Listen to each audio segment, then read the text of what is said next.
ਸਤਿ ਸ਼੍ਰੀ ਅਕਾਲ ਜੀ। ਚੈਨਲ ਪੰਜਾਬੀ ਦੇਖ ਰਹੇ ਸਾਰੇ ਦਰਸ਼ਕਾਂ ਦਾ ਮੈਂ ਸ਼ੇਰੀ ਸਵਾਗਤ ਕਰਦੀ ਹਾਂ। ਦਰਸ਼ਕਾਂ ਨੂੰ ਦੱਸਦੇ ਕਿ ਪ੍ਰਧਾਨ ਮੰਤਰੀ ਜਸਟਿਨ ਟਰੂਡੋ ਨੇ ਇਸ ਗੱਲ ਦਾ ਐਲਾਨ ਕੀਤਾ ਹੈ ਕਿ ਉਹ ਯੂਰਪ ਦਾ ਦੌਰਾ ਜਿਹੜਾ ਕਰਨ ਜਾ ਰਹੇ ਨੇ। ਅਗਲੇ ਹਫਤੇ ਇਹ ਦੌਰਾ ਹੋਏਗਾ ਤੇ ਟਰੂਡੋ ਨੇ ਖਾਸ ਤੌਰ ਦੇ ਉੱਤੇ ਕਿਹਾ ਕਿ ਕਈ ਥਾਵਾਂ ਦੇ ਉਹਨਾਂ ਵੱਲੋਂ ਮੀਟਿੰਗਾਂ ਜਿਹੜੀਆਂ ਨੇ ਉਹ ਕੀਤੀਆਂ ਜਾਣਗੀਆਂ। ਇਸ ਤੋਂ ਇਲਾਵਾ ਤੇਲ ਦੀਆਂ ਕੀਮਤਾਂ ਦੇ ਵਿੱਚ ਉਛਾਲ ਆ ਰਿਹਾ ਹੈ। ਇਹਦੇ ਪਿੱਛੇ ਕਾਰਨ ਕੀ ਨੇ, ਉਸ ਸੰਬੰਧੀ ਵੀ ਜਾਣਕਾਰੀ ਵਿਸਥਾਰ ਦੇ ਨਾਲ ਹਾਸਲ ਕਰਾਂਗੇ। ਸ਼ੁਰੂਆਤ ਕਰ ਲੈਂਦੇ ਹਾਂ ਹੈਡਲਾਈਨਸ ਦੇ ਨਾਲ। ਨਾਟੋ ਦੇ ਯੂਕਰੇਨ ਦੇ ਨੋ ਫਲਾਈ ਜ਼ੋਨ ਨੂੰ ਕੀਤਾ ਰੱਦ। ਟਰੂਡੋ ਨੇ ਨਾਟੋ ਦੇ ਰੱਦ ਫੈਸਲੇ ਦਾ ਕੀਤਾ ਬਚਾਅ। ਪ੍ਰਧਾਨ ਮੰਤਰੀ ਜਸਟਿਨ ਟਰੂਡੋ ਕਰਨਗੇ ਯੂਰਪ ਦਾ ਦੌਰਾ। ਲੰਡਨ, ਬਰਲਿਨ, ਰੇਵਾ ਤੇ ਹੋਰ ਥਾਵਾਂ ਤੇ ਕਰਨਗੇ ਬੈਠਕਾਂ। ਤੇਲ ਦੀਆਂ ਕੀਮਤਾਂ ਵਧਣ ਨਾਲ ਆਉਣ ਵਾਲੇ ਦਿਨਾਂ 'ਚ ਕੈਨੇਡੀਅਨ ਡਾਲਰ 'ਚ ਆਵੇਗੀ ਮਜ਼ਬੂਤੀ। ਚੀਜ਼ਾਂ ਦੀਆਂ ਵਧ ਰਹੀਆਂ ਕੀਮਤਾਂ ਪਾ ਰਹੀਆਂ ਨੇ ਆਰਥਿਕਤਾ ਤੇ ਅਸਰ।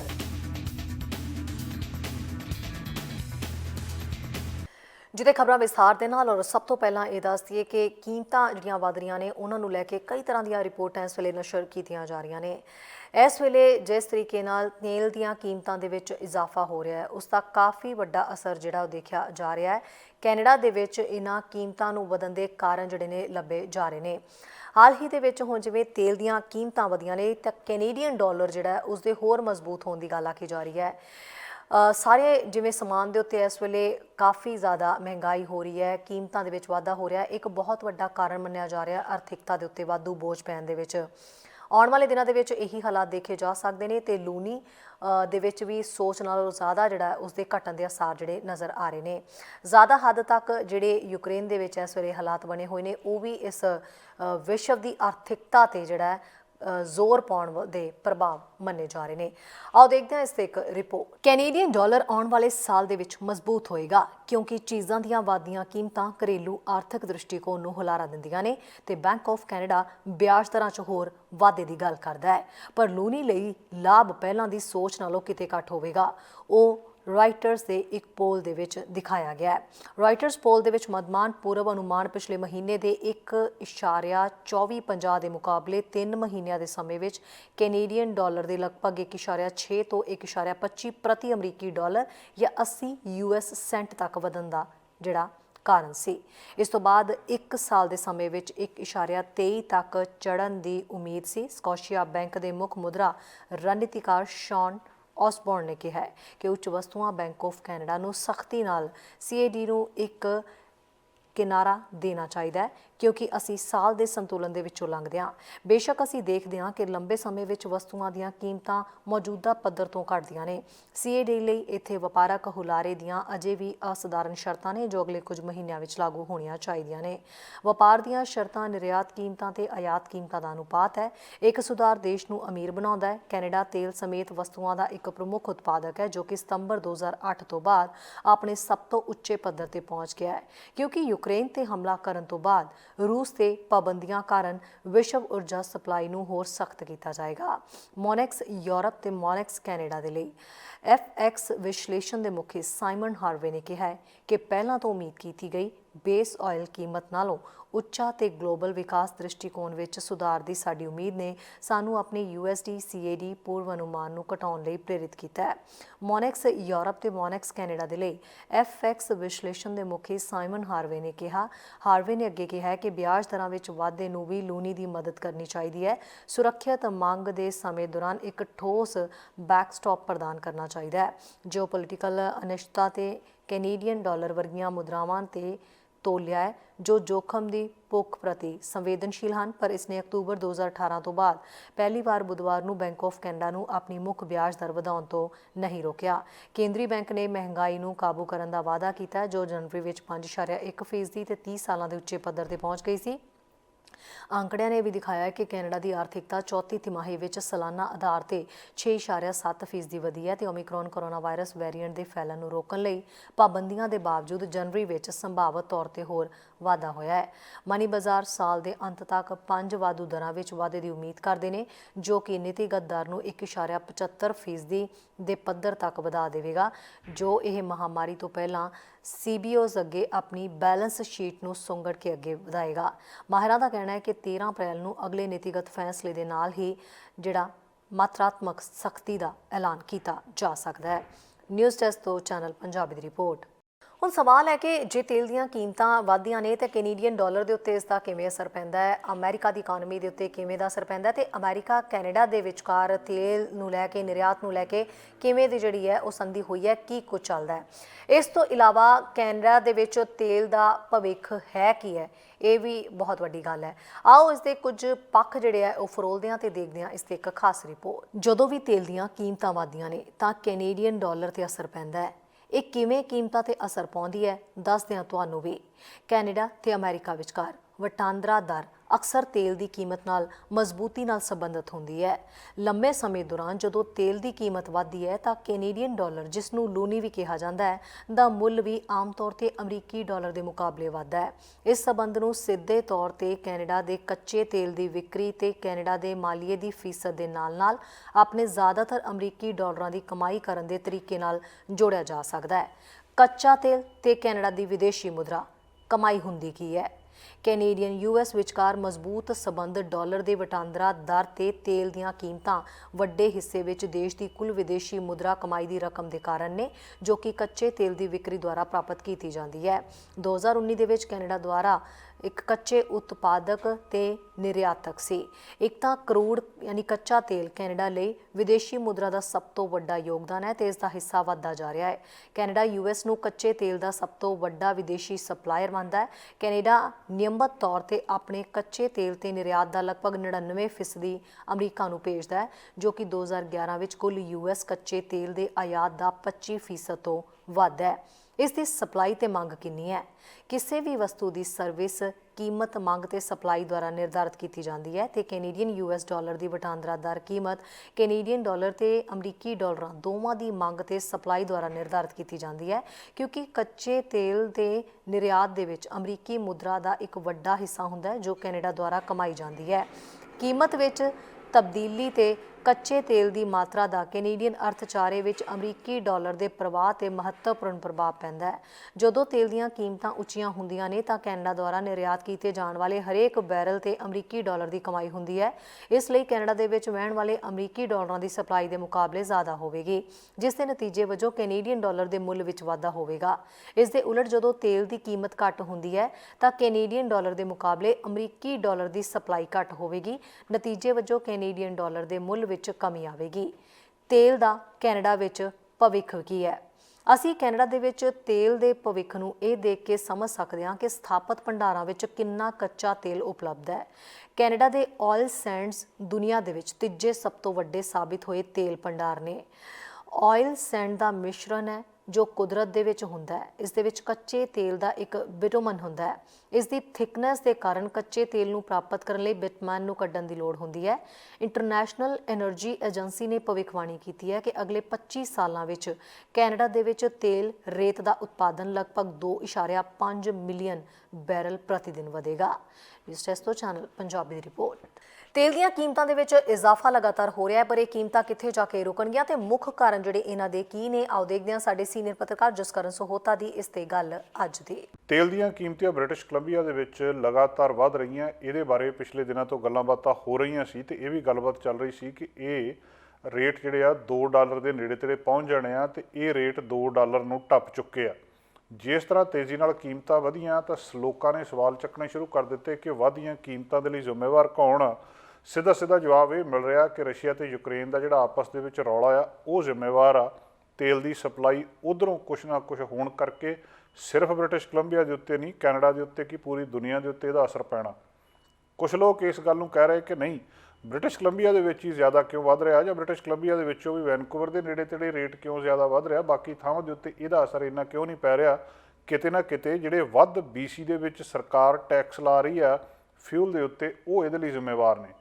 ਬੀਤੇ ਕੱਲ੍ਹ ਪ੍ਰੀਮੀਅਰ ਜੌਨ ਹੌਰਗਨ ਨੂੰ ਇਹ ਸਵਾਲ ਕੀਤਾ ਗਿਆ ਤਾਂ ਉਹਨਾਂ ਨੇ ਗੱਲਬਾਤ ਫੈਡਰਲ ਗਵਰਨਮੈਂਟ ਵੱਲੋਂ ਤੇ ਗਲੋਬਲ ਜਿਹੜੀ ਇੰਸਟੇਬਿਲਿਟੀ ਆ ਉਹਦੇ ਵੱਲੋਂ ਸਿੱਟ ਦਿੱਤੀ ਕਿ ਸਾਡਾ ਕਸੂਰ ਨਹੀਂ ਹੈ ਇਹਦੇ ਵਿੱਚ, ਜਾਂ ਤਾਂ ਫੈਡਰਲ ਸਰਕਾਰ ਜ਼ਿੰਮੇਵਾਰ ਆ ਤੇ ਜਾਂ ਇਹਦੇ ਲਈ ਫਿਰ ਜਿਹੜੀ ਵਿਸ਼ਵ ਦੇ ਵਿੱਚ ਜੋ ਕੁਛ ਇਸ ਵੇਲੇ ਵਾਪਰ ਰਿਹਾ ਉਹ ਜ਼ਿੰਮੇਵਾਰ ਆ।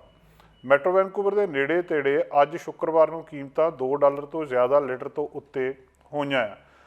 ਕੱਲ੍ਹ ਵੀਰਵਾਰ ਨੂੰ ਪ੍ਰੀਮੀਅਰ ਜੌਨ ਹੌਰਗਨ ਨੂੰ ਜਦੋਂ ਇਹ ਗੱਲਬਾਤ ਪੁੱਛੀ ਸੀ ਕਿ ਜਿਹੜਾ ਗੈਸ ਟੈਕਸ ਆ ਬ੍ਰਿਟਿਸ਼ ਕੋਲੰਬੀਆ ਦੇ ਵਿੱਚ, ਇਹਦੇ ਬਾਰੇ ਦੱਸੋ ਵੀ ਇਹ ਕਿੰਨਾ ਆ ਤੇ ਕਿਉਂ ਲੱਗ ਰਿਹਾ। ਜਿਹੜੀ ਕਾਰਬਨ ਪ੍ਰਾਈਸਿੰਗ ਆ ਇਹ ਇੱਕ ਕੀ ਪਾਰਟ ਆ ਇਹ ਸਾਰੇ ਕੁਛ ਦੇ ਵਿੱਚ, ਚਾਹੇ ਉਹ ਪ੍ਰੋਵਿੰਸ ਦਾ ਕਲਾਈਮੇਟ ਐਕਸ਼ਨ ਪਲਾਨ ਆ ਤੇ ਚਾਹੇ ਫੈਡਰਲ ਸਰਕਾਰ ਦਾ ਕਲਾਈਮੇਟ ਐਕਸ਼ਨ ਪਲਾਨ ਆ। ਕਾਰਬਨ ਟੈਕਸ ਕੀ ਆ, ਪਿਛਲੇ ਲੰਬੇ ਸਮੇਂ ਤੋਂ ਇੱਕ ਇਹਨੂੰ ਪੋਲਿਊਸ਼ਨ ਟੈਕਸ ਕਹਿ ਸਕਦੇ ਹਾਂ ਕਿ ਜਿੰਨੀ ਕਾਰਬਨ ਨਿਕਲਦੀ ਆ, ਜਿਹੜੀਆਂ ਇਹ ਪੋਲਿਊਸ਼ਨ ਫਲਾਉਣ ਵਾਲੀਆਂ ਗੈਸਾਂ ਨੇ, ਉਹਦੇ ਉੱਤੇ ਟੈਕਸ ਦੇਣਾ ਪੈਂਦਾ। ਤੇ ਇਹ ਪ੍ਰੀਮੀਅਰ ਜੌਨ ਹੌਰਗਨ ਕਹਿੰਦੇ ਕਿ ਸਾਡੀ ਕਮਿਟਮੈਂਟ ਆ ਸਰਕਾਰ ਦੇ ਨਾਲ, ਅਸੀਂ ਸਰਕਾਰ ਦੀ ਜਿਹੜੀ ਪਿਛਲੀਆਂ 2 ਇਲੈਕਸ਼ਨ ਦੇ ਵਿੱਚ ਕੀਤੀ ਆ ਕਿ $50 ਇੱਕ ਟਨ ਦਾ ਜਿਹੜਾ ਕਾਰਬਨ ਦੇ ਪਿੱਛੇ ਟੈਕਸ ਜਿਹੜਾ ਉਹ ਲਾਇਆ ਜਾਣਾ ਆ। ਤੇ ਅਸੀਂ ਇਹ ਸਾਰੇ ਕੁਛ ਦੇ ਵਿੱਚ ਆਉਣ ਵਾਲੇ ਸਮੇਂ ਦੇ ਵਿੱਚ ਇਹਦੇ ਉੱਤੇ ਕਾਰਵਾਈ ਵੀ ਕਰ ਰਹੇ ਹਾਂ। ਪਰ ਇਹ ਮੈਂਡੇਟ ਫੈਡਰਲ ਆ, ਫੈਡਰਲ ਸਰਕਾਰ ਦਾ ਮੈਂਡੇਟ ਆ ਕਿ ਕਾਰਬਨ ਟੈਕਸ ਲਾਓ, ਤੇ ਇਹ ਸਾਰੀਆਂ ਪ੍ਰੋਵਿੰਸਸ ਦੇ ਵਿੱਚ ਹੀ ਲੱਗ ਰਿਹਾ, ਉਸੇ ਤਰ੍ਹਾਂ BC ਦੇ ਵਿੱਚ ਵੀ ਲੱਗ ਰਿਹਾ। ਤੇ 1 ਅਪ੍ਰੈਲ ਤੋਂ ਇਹ ਜਿਹੜਾ ਅਗਲਾ ਇਹਦਾ ਦੌਰ ਸ਼ੁਰੂ ਹੋ ਜਾਣਾ। ਤੇ ਇਹ ਕਿਉਂਕਿ ਜਿੰਨਾ ਜਲਦੀ ਸ਼ੁਰੂ ਕਰਾਂਗੇ ਉਨਾ ਹੀ ਅਸੀਂ ਜਿਹੜਾ ਜਲਦੀ ਉਸ ਟਾਰਗੇਟ ਦੇ ਉੱਤੇ ਪਹੁੰਚਾਂਗੇ। ਤੇ ਲੱਗਣਾ ਇਹ ਸਾਰੇ ਪ੍ਰੋਵਿੰਸਸ ਦੇ ਵਿੱਚ ਹੀ ਆ। ਇਸ ਕਰਕੇ ਇਸ ਟੈਕਸ ਦਾ ਬ੍ਰਿਟਿਸ਼ ਕੋਲੰਬੀਆ ਦੇ ਤੇਲ ਵਿੱਚ ਵੱਧ ਰਹੀਆਂ ਕੀਮਤਾਂ ਦੇ ਨਾਲ ਜਾਂ ਗੈਸ ਦੀਆਂ ਵੱਧ ਰਹੀਆਂ ਕੀਮਤਾਂ ਦੇ ਨਾਲ ਇਹਦਾ ਕੋਈ ਰੌਲਾ ਨਹੀਂ ਆ। ਇਹ ਗੱਲ ਉਹਨਾਂ ਨੇ ਮੰਨੀ ਆ ਕਿ ਇਹ ਜਿਹੜਾ ਪ੍ਰੋਵਿੰਸ ਦਾ ਉਸ ਟਾਰਗੇਟ ਤੇ ਪਹੁੰਚਣ ਦਾ ਜਿਹੜਾ ਟੈਕਸੇਸ਼ਨ ਆ, ਜਿਹੜਾ ਟੈਕਸ ਲਾਇਆ ਜਾ ਰਿਹਾ, ਇੱਕ ਪਾਰਟ ਜ਼ਰੂਰ ਆ ਇਸ ਵਾਧੇ ਲਈ ਜ਼ਿੰਮੇਵਾਰ। ਪਰ ਉਹਨਾਂ ਦਾ ਇੱਕ ਦਲੀਲ ਇਹ ਆ ਕਿ ਰਾਤੋਂ ਰਾਤ 18 ਸੈਂਟ ਲੀਟਰ ਦੇ ਪਿੱਛੇ ਵੱਧ ਜਾਣਾ, ਇਹਦੇ ਲਈ ਤਾਂ ਪ੍ਰੋਵਿੰਸ਼ੀਅਲ ਸਰਕਾਰ ਜ਼ਿੰਮੇਵਾਰ ਨਹੀਂ ਹੈ। ਇਹਦੇ ਲਈ ਤਾਂ ਘੱਟੋ ਘੱਟ ਜਿਹੜੀ ਅੰਤਰਰਾਸ਼ਟਰੀ ਪੱਧਰ ਦੇ ਉੱਤੇ ਅਸਥਿਰਤਾ ਇਸ ਵੇਲੇ ਫੈਲੀ ਆ, ਉਹ ਜ਼ਿੰਮੇਵਾਰ ਆ। ਮੈਟਰੋ ਵੈਨਕੂਵਰ ਤੋਂ ਬਾਹਰ ਤੇ ਮੈਟਰੋ ਵੈਨਕੂਵਰ ਤੇ ਵਿਕਟੋਰੀਆ ਤੋਂ ਬਾਅਦ ਜਿਹੜਾ ਪ੍ਰੋਵਿੰਸ਼ੀਅਲ ਟੈਕਸ 1 ਲੀਟਰ ਦੇ ਉੱਤੇ ਆ, ਉਹ 24.46 ਸੈਂਟ ਲੱਗਦਾ ਆ। ਵਿਕਟੋਰੀਆ ਦੇ ਵਿੱਚ 5.5 ਸੈਂਟ ਇੱਕ ਮੋਟਰ ਫਿਊਲ ਟੈਕਸ ਵੀ ਆ ਜਿਹੜਾ BC ਟ੍ਰਾਂਜ਼ਿਟ ਨੂੰ ਜਾਂਦਾ ਆ। ਮੈਟਰੋ ਵੈਨਕੂਵਰ ਦੇ ਵਿੱਚ 37 ਸੈਂਟ 1 ਲੀਟਰ ਪਿੱਛੇ ਪ੍ਰੋਵਿੰਸ ਨੂੰ ਦੇਣੇ ਪੈਂਦੇ ਆ, ਜਿਹਦੇ ਵਿੱਚ 18.5 ਸੈਂਟ ਟ੍ਰਾਂਸਲਿੰਕ ਟੈਕਸ ਵੀ ਆ, ਤੇ ਐਡੀਸ਼ਨਲ 10 ਸੈਂਟ ਜਿਹੜਾ ਲੀਟਰ ਕਾਰਬਨ ਟੈਕਸ ਜਿਹੜਾ ਅਪ੍ਰੈਲ ਦੇ ਵਿੱਚ 11 ਸੈਂਟ ਹੋਣਾ ਆ। ਸੋ ਇਹ ਸਾਰੇ ਜਦੋਂ ਹੁਣ ਇੱਕ ਪਾਸੇ ਲੋਕ ਟੈਕਸ ਦਾ ਹਿਸਾਬ ਕਿਤਾਬ ਲਾ ਕੇ ਦੇਖ ਰਹੇ ਆ, ਕਿਉਂਕਿ ਜਦੋਂ ਹੀ ਇਹ ਰੇਟ ਵਧੇ ਆ ਤਾਂ ਉਦੋਂ ਫਿਰ ਲੋਕਾਂ ਨੇ ਇਹ ਵੀ ਜਾਣਨਾ ਸ਼ੁਰੂ ਕਰ ਦਿੱਤਾ ਵੀ ਇਹਦੇ ਪਿੱਛੇ ਕਾਰਨ ਕੀ ਆ। ਤੇ ਹੁਣ ਸਵਾਲ ਉੱਠ ਰਿਹਾ ਵੀ ਇਹਦੇ ਲਈ ਜ਼ਿੰਮੇਵਾਰ ਕੌਣ ਆ। ਪ੍ਰੀਮੀਅਰ ਜੌਨ ਹੌਰਗਨ ਆਪਣੇ ਆਪ ਨੂੰ ਇਸ ਤਰ੍ਹਾਂ ਡਿਫੈਂਡ ਕਰ ਰਹੇ ਆ, ਉਹ ਕਹਿੰਦੇ ਜਿਹੜੀ ਇਹ ਟੈਕਸਿਸ ਆ ਇਹਦੇ ਨਾਲ ਹੀ ਰੋਡ ਬਣਨੇ ਆ, ਇਹਦੇ ਨਾਲ ਹੀ ਪਬਲਿਕ ਟਰਾਂਸਪੋਰਟ ਨੂੰ ਫੰਡਿੰਗ ਹੋਣੀ ਆ, ਇਹਦੇ ਨਾਲ ਹੀ ਇਨਫਰਾਸਟਰਕਚਰ ਜਿਹੜਾ ਹੋਣਾ ਆ ਠੀਕ ਠਾਕ ਹੋਣਾ ਆ। ਖਾਸ ਕਰਕੇ ਉਹਨਾਂ ਨੇ ਹਵਾਲਾ ਇਹ ਦਿੱਤਾ ਕਿ ਜਿਹੜਾ ਐਟਮੋਸਫੈਰਿਕ ਪਿਛਲੇ ਸਾਲ ਦੇ ਵਿੱਚ ਆਇਆ ਸੀ, ਜਿੰਨਾ ਕੁਛ ਉਸ ਹੜ੍ਹਾਂ ਨੇ ਤਬਾਹੀ ਮਚਾਈ ਆ ਸਾਊਥ ਕੋਸਟ ਦੇ ਵਿੱਚ, ਐਬਸਫੋਰਡ, ਸਿਊਮਸ ਜਾਂ ਦੂਜੇ ਏਰੀਏ ਦੇ ਵਿੱਚ, ਉਹਨੂੰ ਉਹ ਸਾਰੇ ਕੁਛ ਨੂੰ ਜਿਹੜਾ ਇੱਕ ਟੌਪ ਕਲਾਸ ਬਣਾਉਣ ਦੇ ਲਈ ਫੰਡਿੰਗ ਦੀ ਲੋੜ ਆ, ਤੇ ਉਹ ਫੰਡਿੰਗ ਜਿਹੜੀ ਆ ਇਹਨਾਂ ਟੈਕਸਸ ਤੋਂ ਕੱਟੀ ਹੋਣੀ ਆ। ਹੁਣ ਕਿੰਨਾ ਸੌਖੇ ਤਰੀਕੇ ਦੇ ਨਾਲ ਇਨਫਰਾਸਟਰਕਚਰ ਤਬਾਹ ਹੋ ਜਾਂਦਾ, ਇਹਦੀ ਉਦਾਹਰਨ ਪਿਛਲੇ ਸਮੇਂ ਵਿੱਚ ਹੋਈ ਵਾਤਾਵਰਣ ਦੀ ਤਬਾਹੀ ਆ। ਤੇ ਦੂਜਾ ਇਹ ਵੀ ਆ ਕਿ ਜਿਹੜਾ BC ਦੇ ਵਿੱਚ ਇਸ ਵੇਲੇ ਰਹਿੰਦਾ ਹੈ ਤੇ ਉਹਦੀ ਆਮਦਨ 44,842 ਇੱਕ ਸਾਲ ਦੀ ਇਹਨੇ ਮਤਲਬ $44,842 ਤੋਂ ਜ਼ਿਆਦਾ ਆ, ਉਹਨੂੰ ਜਿਹੜਾ ਇਹ ਕਾਰਬਨ ਟੈਕਸ ਰਿਬੇਟ ਆ $197 ਦਾ, ਉਹ ਵੀ ਨਹੀਂ ਮਿਲਣਾ, ਉਹਦੇ ਲਈ ਵੀ ਉਹ ਐਲੀਜੀਬਲ ਨਹੀਂ ਹੈ। ਜਿਹੜੇ ਗੈਸ ਐਨਾਲਿਸਟ ਨੇ ਉਹ ਦੱਸਦੇ ਆ ਕਿ ਇਹ ਕਿਉਂਕਿ ਸਾਰਾ ਕੁਝ ਹੀ ਹੁਣ ਸਿਸਟਮ ਹੀ ਟੁੱਟ ਚੁੱਕਾ, ਤੇ ਆਉਣ ਵਾਲੇ ਦਿਨਾਂ ਦੇ ਵਿੱਚ ਕੁਝ ਵੀ ਇੱਦਾਂ ਦਾ ਨਹੀਂ ਦਿਸਦਾ ਕਿ ਇਹ ਰੇਟ ਥੱਲੇ, ਇਹ ਪ੍ਰਾਈਸ ਜਿਹੜੇ ਆ ਥੱਲੇ ਆ ਜਾਣਗੇ। ਚਾਹੇ ਬਹੁਤ ਸਾਰੀ ਮਹਿੰਗਾਈ ਰੂਸ ਯੂਕਰੇਨ ਦੇ ਮਾਮਲੇ ਦੇ ਬਹਾਨੇ ਦੇ ਨਾਲ ਵੀ ਕਿਤੇ ਨਾ ਕਿਤੇ ਹੋ ਸਕਦੀ ਆ। ਇੱਕ ਹੋਰ ਕਾਰਬਨ ਟੈਕਸ ਇਸ ਸਾਲ ਦੇ ਆਖਰ ਦੇ ਵਿੱਚ ਜਿਹੜਾ ਫੈਡਰਲੀ ਆਉਣਾ ਆ, ਉਹ ਵੀ ਐਕਸਪੈਕਟਡ ਆ 16 ਸੈਂਟ ਦਾ ਹੋਰ 1 ਲੀਟਰ ਦੇ ਪਿੱਛੇ ਲੱਗਣਾ ਆ ਜਿਹੜੇ ਗੈਸੋਲੀਨ ਦੇ ਵਿੱਚ, ਤੇ 10 ਸੈਂਟ ਜਿਹੜੇ ਆ ਉਹ ਫਿਊਲ ਪੂਰੇ ਦੇਸ਼ ਦੇ ਵਿੱਚ ਲੱਗੇ ਆ। ਤੇ ਸਰਕਾਰ ਇਸ ਵੇਲੇ ਇਹਨਾਂ ਸਾਰਿਆਂ ਦੇ ਉੱਤੇ GST ਵੀ ਲਾ ਰਹੀ ਆ। ਬਹੁਤ ਸਾਰੇ ਲੋਕਾਂ ਨੇ BC ਸਰਕਾਰ ਨੂੰ ਕਿਹਾ ਸੀ ਕਿ ਗੈਸ ਦੇ ਪ੍ਰਾਈਸਿਸ ਦੇ ਉੱਤੇ ਕੈਪ ਲਾ ਦਿਓ, ਇਹਨੂੰ ਇੱਥੇ ਰੋਕ ਦਿਓ, ਜਿਸ ਤਰ੍ਹਾਂ ਫਲੱਡ ਦੇ ਵੇਲੇ ਰੋਕੀ ਸੀ। ਤਾਂ ਜਿਹੜੇ BC ਦੇ ਐਨਰਜੀ ਮਿਨਿਸਟਰ ਨੇ ਬਰੂਸ ਰਾਲਸਟਨ, ਉਹਨਾਂ ਨੇ ਕਿਹਾ ਸੀ ਇੱਦਾਂ ਦਾ ਸਾਡੇ ਕੋਲ ਕੋਈ ਵੀ ਹਜੇ ਪਲਾਨ ਨਹੀਂ ਹੈ। ਸੋ ਇਸ ਵੇਲੇ ਲਗਾਤਾਰ ਕੀਮਤਾਂ ਦੇ ਵਿੱਚ ਵਾਧਾ ਜਾਰੀ ਆ। ਆਉਣ ਵਾਲੇ ਦਿਨਾਂ ਦੇ ਵਿੱਚ ਅਨਐਕਸਪੈਕਟਡ ਕੀਮਤਾਂ ਗੈਸ ਦੀਆਂ ਦੇਖਣ ਨੂੰ ਮਿਲ ਸਕਦੀਆਂ। ਜ਼ਿੰਮੇਵਾਰ ਕੌਣ ਆ ਇਹਦੇ ਲਈ? ਅੰਤਰਰਾਸ਼ਟਰੀ ਮਾਰਕੀਟ ਜ਼ਿੰਮੇਵਾਰ ਆ। ਜੇ ਅੰਤਰਰਾਸ਼ਟਰੀ ਮਾਰਕੀਟ ਜ਼ਿੰਮੇਵਾਰ ਆ ਤਾਂ ਵਿਨੀਪੈਗ ਤੇ ਬ੍ਰਿਟਿਸ਼ ਕੋਲੰਬੀਆ ਦੇ ਵਿੱਚ ਗੈਸ ਦੀਆਂ ਕੀਮਤਾਂ ਦੇ ਵਿੱਚ ਇੰਨਾ ਫਰਕ ਕਿਉਂ ਆ? ਇੱਥੇ ਰਹਿਣ ਵਾਲੇ ਲੋਕਾਂ ਨੂੰ ਜ਼ਿਆਦਾ ਪੇ ਕਿਉਂ ਭਰਨਾ ਪੈ ਰਿਹਾ? ਇਹਦੇ ਬਾਰੇ ਲੋਕਾਂ ਨੇ ਸਵਾਲ ਚੁੱਕਣੇ ਸ਼ੁਰੂ ਕਰ ਦਿੱਤੇ ਆ। ਨਾਟੋ ਯੂਰਪ ਦੇ ਵਿੱਚ ਬਹੁਤ ਸਾਰੇ ਦੇਸ਼ਾਂ ਨੂੰ ਇਕੱਠੇ ਕਰਨ ਵਾਲੀ ਜਿਹੜੀ ਜੰਗ ਹੈ ਉਹ ਨਹੀਂ ਦੇਖਣਾ ਚਾਹੁੰਦਾ। ਇਸੇ ਲਈ ਨਾਟੋ ਨੇ ਨੋ ਫਲਾਈ ਜ਼ੋਨ ਜਿਹੜਾ ਉਸ ਨੂੰ ਰੱਦ ਕਰਨ ਦੀ ਗੱਲ ਆਖੀ ਹੈ। ਪ੍ਰਧਾਨ ਮੰਤਰੀ ਜਸਟਿਨ ਟਰੂਡੋ ਵੀ ਇਸ ਦੇ ਹੱਕ ਦੇ ਵਿੱਚ ਆਏ ਨੇ। ਉਹਨਾਂ ਨੇ ਕਾਫੀ ਹੱਦ ਤੱਕ ਇਸ ਦਾ ਬਚਾਅ ਹੀ ਕੀਤਾ ਹੈ। नो फ्लाई ਜ਼ੋਨ ਦਾ ਜਿਹੜਾ ਬਾਰ-ਬਾਰ ਮੰਗ ਕੀਤੀ ਜਾ ਰਹੀ ਹੈ ਵਲਾਦੀਮੀਰ ਜ਼ੈਲੈਂਸਕੀ ਦੇ ਵੱਲੋਂ, ਪਰ ਇਹ ਕਿਹਾ ਜਾ ਰਿਹਾ ਹੈ ਨਾਟੋ ਦੇ ਵੱਲੋਂ ਵੀ ਕਿ ਇਸ ਦੇ ਜਿਹੜੇ ਨਤੀਜੇ ਨੇ ਉਹ ਕਾਫੀ ਬੁਰੇ ਨਿਕਲ ਸਕਦੇ ਨੇ, ਇਸ ਦਾ ਪ੍ਰਭਾਵ ਬੁਰਾ ਪਏਗਾ ਤੇ ਇਹ ਯਕੀਨੀ ਬਣਾਉਣਾ ਸਾਡੀ ਜ਼ਿੰਮੇਵਾਰੀ ਬਣਦੀ ਹੈ ਕਿ ਇਹ ਜਿਹੜੀ ਹੋਰ ਮੁਲਕਾਂ ਦੇ ਵਿੱਚ ਇਸ ਦੀ ਜਿਹੜੀ ਹੈ ਤਪਸ਼ ਉਹ ਨਾ ਜਾਵੇ। ਇਸ ਨੂੰ ਇੱਥੇ ਰੋਕਣਾ ਬਹੁਤ ਜ਼ਰੂਰੀ ਹੈ, ਜਿਸ ਲਈ ਨੋ ਫਲਾਈ ਜ਼ੋਨ ਨੂੰ ਰੱਦ ਕੀਤਾ ਜਾ ਰਿਹਾ ਹੈ। ਦੇਖਦੇ ਹਾਂ ਇਸ ਤੇ ਇੱਕ ਰਿਪੋਰਟ। ਪ੍ਰਧਾਨ ਮੰਤਰੀ ਜਸਟਿਨ ਟਰੂਡੋ ਯੂਕਰੇਨ ਤੇ ਨੋ ਫਲਾਈ ਜ਼ੋਨ ਸਥਾਪਿਤ ਕਰਨ ਨੂੰ ਰੱਦ ਕਰਨ ਦੇ ਨਾਟੋ ਦੇ ਫੈਸਲੇ ਦਾ ਬਚਾਅ ਕਰ ਰਹੇ ਨੇ, ਇਸ ਚੇਤਾਵਨੀ ਦੇ ਨਾਲ ਕਿ ਇਸ ਸੰਘਰਸ਼ ਦੇ ਵਿੱਚ ਅਜਿਹਾ ਕਰਨਾ ਮੰਦਭਾਗਾ ਹੋਵੇਗਾ। ਉਹਨਾਂ ਸ਼ੁੱਕਰਵਾਰ ਨੂੰ ਇੱਕ ਪ੍ਰੈਸ ਕਾਨਫਰੰਸ ਦੌਰਾਨ ਟਿੱਪਣੀ ਕੀਤੀ ਕਿ ਜਿਵੇਂ ਕਿ ਯੂਕਰੇਨ ਦੇ ਰਾਸ਼ਟਰਪਤੀ ਵਲਾਦੀਮੀਰ ਜ਼ੈਲੈਂਸਕੀ ਨੇ ਯੂਕਰੇਨੀ ਅਸਮਾਨ ਦੇ ਵਿੱਚ ਰੂਸੀ ਜਹਾਜ਼ਾਂ ਦੀ ਉਡਾਨ ਤੇ ਪਾਬੰਦੀ ਲਗਾਉਣ ਤੇ ਲਾਗੂ ਕਰਨ ਦੇ ਲਈ ਨਾਟੋ ਲਈ ਆਪਣੇ ਸੱਦੇ ਦੇ 9ਵੇਂ ਦਿਨ ਦੇ ਵਿੱਚ ਐਂਟਰੀ ਕੀਤੀ, ਟਰੂਡੋ ਨੇ ਕਿਹਾ ਕਿ ਜਿਸ ਚੀਜ਼ ਤੋਂ ਅਸੀਂ ਹੁਣ ਤੱਕ ਪਰਹੇਜ਼ ਕੀਤਾ ਹੈ ਤੇ ਇਸ ਤੋਂ ਬਚਣ ਦੀ ਜ਼ਰੂਰਤ ਜਾਰੀ ਰਹੇਗੀ। ਇੱਕ ਅਜਿਹੀ ਸਥਿਤੀ ਬਣਾਉਣਾ ਜਿਸ ਦੇ ਵਿੱਚ ਨਾਟੋ ਫੌਜਾਂ ਰੂਸੀ ਸੈਨਿਕਾਂ ਨਾਲ ਸਿੱਧੇ ਟਕਰਾਅ ਵਿੱਚ ਆਉਣਗੀਆਂ, ਇਹ ਵਾਧੇ ਦਾ ਇੱਕ ਪੱਧਰ ਹੋਵੇਗਾ ਜਿਸ ਤੋਂ ਸਾਨੂੰ ਬਚਣ ਦੀ ਲੋੜ ਹੈ। ਟਰੂਡੋ ਨੇ ਕਿਹਾ ਕਿ ਕੈਨੇਡਾ ਪੁਤਿਨ ਦੇ ਸਜ਼ਾ ਦੇਣ ਵਾਲੇ ਨਤੀਜੇ ਥੋਪਣਾ ਜਾਰੀ ਰੱਖੇਗਾ ਜਦੋਂ ਤੱਕ ਉਹ ਤੇ ਰੂਸੀ ਲੋਕ ਇਹ ਸਮਝ ਨਹੀਂ ਲੈਂਦੇ ਕਿ ਵਲਾਦੀਮੀਰ ਪੁਤਿਨ ਨੇ ਹੁਣ ਕਿੰਨੀ ਭਿਆਨਕ ਗਲਤੀ ਕੀਤੀ ਹੈ। ਦੇਸ਼ ਵਿੱਚ ਨੋ ਫਲਾਈ ਜ਼ੋਨ ਨੂੰ ਲਾਗੂ ਕਰਨਾ ਇੰਨਾ ਸੌਖਾ ਨਹੀਂ ਹੈ ਜਿੰਨਾ ਰੂਸ ਨੂੰ ਇਹ ਦੱਸਣਾ ਕਿ ਇਸ ਦੀ ਹੁਣ ਹਵਾਈ ਖੇਤਰ ਵਿੱਚ ਇਜਾਜ਼ਤ ਨਹੀਂ ਹੈ, ਇਸ ਨੂੰ ਲਾਗੂ ਕਰਨ ਦੀ ਲੋੜ ਹੈ। ਇਸ ਤੱਥ ਦਾ ਮਤਲਬ ਹੈ ਕਿ ਜੇ ਨਾਟੋ ਨੇ ਯੂਕਰੇਨੀ ਅਸਮਾਨ ਵਿੱਚ ਰੂਸੀ ਜਹਾਜ਼ਾਂ ਤੇ ਪਾਬੰਦੀ ਲਗਾਉਣੀ ਸੀ ਤਾਂ ਉਹਨਾਂ ਨੂੰ ਉਸ ਹਵਾਈ ਖੇਤਰ ਦੇ ਵਿੱਚ ਕਿਸੇ ਵੀ ਰੂਸੀ ਜਹਾਜ਼ ਨੂੰ ਮਾਰਨ ਲਈ ਨਾਟੋ ਜੈਟ ਭੇਜਣ ਲਈ ਮਜਬੂਰ ਕੀਤਾ ਜਾਵੇਗਾ। ਨਾਟੋ ਦੇ ਸਕੱਤਰ ਜਨਰਲ ਜੈਨਸ ਸਟੋਲਨਬਰਗ ਨੇ ਕਿਹਾ ਕਿ ਅਸੀਂ ਨਿਰਾਸ਼ਾ ਨੂੰ ਸਮਝਦੇ ਹਾਂ, ਪਰ ਅਸੀਂ ਇਹ ਮੰਨਦੇ ਹਾਂ ਕਿ ਜੇ ਅਸੀਂ ਅਜਿਹਾ ਕੀਤਾ ਅਸੀਂ ਕਿਸੇ ਅਜਿਹੀ ਚੀਜ਼ ਨਾਲ ਖਤਮ ਹੋਵਾਂਗੇ ਜਿਸ ਨਾਲ ਯੂਰਪ ਦੇ ਵਿੱਚ ਇੱਕ ਪੂਰਨ ਯੁੱਧ ਹੋ ਸਕਦਾ ਹੈ, ਜਿਸ ਦੇ ਵਿੱਚ ਬਹੁਤ ਸਾਰੇ ਦੇਸ਼ ਸ਼ਾਮਿਲ ਹੋਣਗੇ ਤੇ ਬਹੁਤ ਜ਼ਿਆਦਾ ਦੁਖੀ ਹੋਣਗੇ। ਜਦੋਂ ਕਿ ਨਾਟੋ ਨੇ ਇਰਾਕ, ਲੀਬੀਆ ਤੇ ਬੋਸਨੀਆ ਸਮੇਤ ਪਿਛਲੇ ਸੰਘਰਸ਼ਾਂ ਵਿੱਚ ਨੋ ਫਲਾਈ ਜ਼ੋਨ ਲਾਗੂ ਕੀਤੇ ਨੇ। ਇਸ ਕਦਮ ਨੇ ਜ਼ੈਲੈਂਸਕੀ ਨੂੰ ਰੋਕਿਆ ਨਹੀਂ, ਜਿਸ ਨੇ ਵੀਰਵਾਰ ਨੂੰ ਨੋ ਫਲਾਈ ਜ਼ੋਨ ਨੂੰ ਲਾਗੂ ਕਰਨ ਲਈ ਨਾਟੋ ਲਈ ਇੱਕ ਹੋਰ ਭਾਵੁਕ ਅਪੀਲ ਕੀਤੀ। ਨਾਟੋ ਦੇ ਜਹਾਜ਼ਾਂ ਨੇ 1994 ਵਿੱਚ ਨੋ ਫਲਾਈ ਜ਼ੋਨ ਦੀ ਉਲੰਘਣਾ ਕਰਨ ਵਾਲੇ 4 ਬੋਸਨੀਆ ਸਰਬ ਜਹਾਜ਼ਾਂ ਨੂੰ ਗੋਲੀ ਮਾਰ ਦਿੱਤੀ ਸੀ।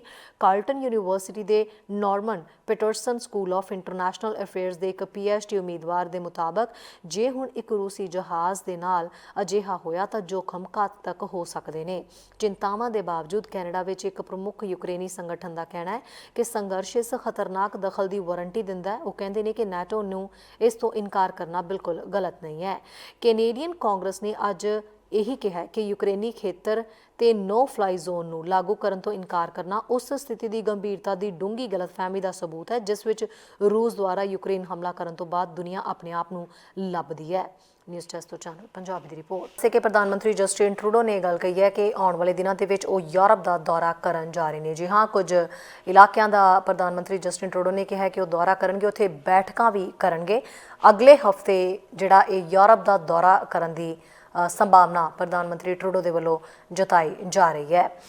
ਇਸ ਦੇ ਵਿੱਚ ਇਹ ਗੱਲ ਸਾਹਮਣੇ ਆ ਰਹੀ ਹੈ ਕਿ ਅਗਲੇ ਹਫ਼ਤੇ ਲੰਡਨ, ਬਰਲਿਨ, ਰੇਗਾ, ਲਾਟਵੀਆ ਤੇ ਵਰਸਾ ਦੇ ਵਿੱਚ ਬੈਠਕਾਂ ਕੀਤੀਆਂ ਜਾਣਗੀਆਂ। ਇਸ ਦੇ ਨਾਲ ਹੀ ਰੂਸ ਦੇ ਰਾਸ਼ਟਰਪਤੀ ਵਲਾਦੀਮੀਰ ਪੁਤਿਨ ਦੇ ਖਿਲਾਫ ਇੱਕ ਯੂਨਾਈਟਿਡ ਫਰੰਟ ਪੇਸ਼ ਕਰਨ ਦੀ ਵੀ ਕੋਸ਼ਿਸ਼ ਹੋਵੇਗੀ।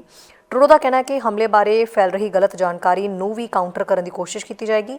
ਇਸ ਤੋਂ ਪਹਿਲਾਂ ਅੱਜ ਦੇਸ਼ ਦੀ ਵਿਦੇਸ਼ ਮਾਮਲਿਆਂ ਬਾਰੇ ਮੰਤਰੀ ਮੈਲਨੀ ਜੋਲੀ ਨੇ ਬ੍ਰਸਲਸ ਦੇ ਵਿੱਚ ਨਾਟੋ ਫੋਰਨ ਮਿਨਿਸਟਰਸ ਬੈਠਕ ਦੇ ਵਿੱਚ ਹਿੱਸਾ ਲਿਆ। ਇਸ ਤੋਂ ਬਾਅਦ ਇੱਕ G7 ਫੋਰਨ ਮਿਨਿਸਟਰਸ ਬੈਠਕ ਵੀ ਹੋਈ। ਮੰਤਰੀਆਂ ਨੇ ਰੂਸ ਦੇ ਵੱਲੋਂ ਬੀਤੀ ਰਾਤ ਦੇ ਯੂਕਰੇਨ ਦੇ ਵਿੱਚ ਨਿਊਕਲੀਅਰ ਪਲਾਂਟ ਤੇ ਕੀਤੇ ਹਮਲੇ ਤੇ ਵੀ ਚਰਚਾ ਕੀਤੀ। ਅੱਗੇ ਦੇਖਦੇ ਹਾਂ ਐਡਮਿੰਟਨ ਤੋਂ ਸਾਡੇ ਸੀਨੀਅਰ ਪੱਤਰਕਾਰ ਕੁਲਮੀਤ ਸਿੰਘ ਸੰਘਾ ਦੀ ਇਹ ਖਾਸ ਚੈਨਲ ਪੰਜਾਬੀ ਵੇਖ ਰਹੇ ਸਮੂਹ ਦਰਸ਼ਕਾਂ ਨੂੰ ਕੁਲਮੀਤ ਸਿੰਘ ਵੱਲੋਂ ਨਿੱਘੀ ਜੀ ਆਇਆਂ। ਵਾਹਿਗੁਰੂ ਜੀ ਕਾ ਖਾਲਸਾ, ਵਾਹਿਗੁਰੂ ਜੀ ਕੀ ਫਤਿਹ। ਐਡਮਿੰਟਨ ਸ਼ਹਿਰ ਤੋਂ ਦੋਸਤੋ ਦੋ ਖਬਰਾਂ ਲੈ ਕੇ ਤੁਹਾਡੇ ਲਈ ਹਾਜ਼ਰ ਹਾਂ।